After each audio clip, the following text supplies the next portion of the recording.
दोस्तों नमस्कार। राज्य सचिवालय का कमरा नंबर 202, यहां पर जो मंत्री भी रहा है वो अपना चुनाव हारा है। यह हिमाचल प्रदेश का रिवाज रहा है। हिमाचल प्रदेश में इस बार रिवाज बदलेगा या ताज बदलेगा ये तो आने वाला वक्त बताएगा, लेकिन एक रिवाज ऐसा भी है कि राज्य सचिवालय के कमरा नंबर 202 में जो भी मंत्री बीते 4 से 5 चुनाव या 4 से 5 पंचवर्षीयों में रहा है वो चुनाव हारा है। अब से कुछ देर पहले जब हम कुछ खबरों का टटोल रहे थे, चाहे 2017 का हम जिक्र करें, उस दौरान भी ये खबर देखने और सुनने को मिली थी और 2017 में भी ये रिवाज नहीं बदला। अब एक बार फिर से कमरा नंबर 202 और इस खबर पर सबकी निगाहें टकटकी लगाए हुए हैं कि क्या वाकई में कमरा नंबर 202 में जो मंत्री रहा है वो चुनाव नहीं जीतता है। इस बार रामलाल मार्कंडे का नंबर है। रामलाल मार्कंडे इस बार राज्य सचिवालय के कमरा नंबर 202 में है। हालांकि उन्होंने शुरुआत में कमरा लेने से मना किया, लेकिन उन्हें लेना पड़ा और उसके बाद उन्होंने वहां पर पूजा करवाई, पाठ करवाए और तब जाकर उस कमरे में गए।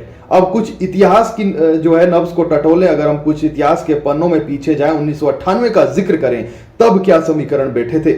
सबसे पहले बात बीजेपी के राष्ट्रीय अध्यक्ष जगत प्रकाश नड्डा की करते हैं। साल 1998 था और 1998 में तत्कालीन मुख्यमंत्री प्रेम कुमार धूमल की सरकार थी, बीजेपी की सरकार थी। स्वास्थ्य मंत्री बने जगत प्रकाश नड्डा। कमरा मिला राज्य सचिवालय का 202। और हुआ क्या, 2003 में जब फिर से चुनाव हुए तो वो राज तिलक से चुनाव हार जाते हैं। उसके बाद 2003 में जब कांग्रेस की सरकार बनी तो आशा कुमारी को मंत्री बनाया गया और जब मंत्री बनाया गया तो वही कमरा नंबर 202 में आशा कुमारी को जाकर बैठना पड़ा। 202 नंबर कमरे में आशा कुमारी गई और 2007 के चुनाव में उन्हें हार का मुंह देखना पड़ा। इतना ही नहीं, आशा कुमारी को 2005 में जमीन से जुड़े एक मामले में अपना मंत्री पद भी गंवाना पड़ा था। इसके अलावा 2007 में उन्हें भाजपा नेता रेणु चड्डा ने हराया था। फिर 2007 आया और 2007 में प्रोफेसर प्रेम कुमार धूमल की अगुवाई में फिर से बीजेपी की सरकार बनी। पहला मौका था जब बीजेपी पूर्ण बहुमत से सरकार बनाने में कामयाब हुई।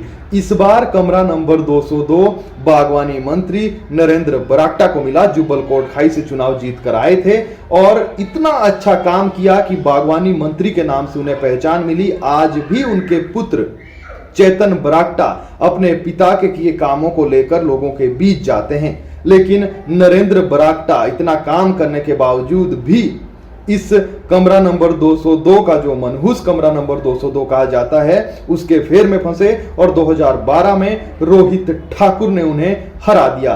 कौन रोहित ठाकुर? रोहित ठाकुर पूर्व मुख्यमंत्री रामलाल ठाकुर के पोते हैं।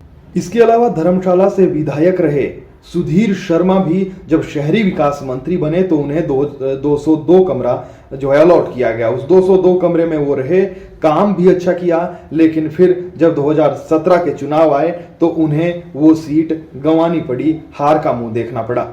लेकिन ऐसा नहीं है कि जो मंत्री यहां से हारता है उसका राजनीतिक करियर खत्म हो जाता हो। जगत प्रकाश नड्डा को ले लीजिए, आशा कुमारी को ले लीजिए, सुधीर शर्मा को ले लीजिए, जो तमाम नेता बीते 20 सालों से जिस मकान मालिक को या जिस कमरे के मालिक को 202 कमरा हरवाता है, ऐसा नहीं है कि उनका राजनीतिक सफर थम जाता है। अब इस बार परीक्षा है रामलाल मार्कंडे की। 2017 में उन्हें जब ये कमरा मिला तो उनके शुभचिंतकों ने यह भी कहा कि मंत्री जी कमरा ठीक नहीं है, यहाँ पर जो आता है वो हारता है, लेकिन उन्हें वो कमरा लेना पड़ा, पूजा पाठ करवाए और तब से लेकर वहीं पर थे। लेकिन अब उनकी अग्नि परीक्षा है क्योंकि ये कमरा अपने मालिक को हरवाता है। ये रिवाज है बीते 20 सालों का। अब देखना यह है कि क्या वाकई में ये रिवाज बदलेगा या नहीं बदलेगा। फिलहाल के लिए इतना ही। नमस्कार।